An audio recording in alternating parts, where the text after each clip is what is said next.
As I stand here in the garden, surrounded by Mother Nature and her loving energy, I take off my shoes and open my heart. Step after step, my feet sense the earth's warm embrace, while sunbeams tickle my face and birds sing love songs to the children of the forest.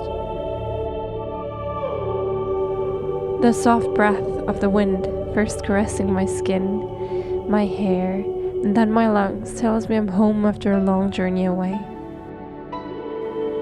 The soles of my feet keep passing leaves, roots, pebbles and moss, and slowly but surely they become one with the soil.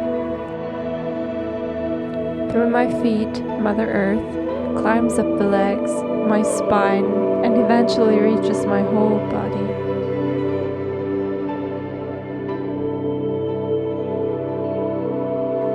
She arrived, and so did I.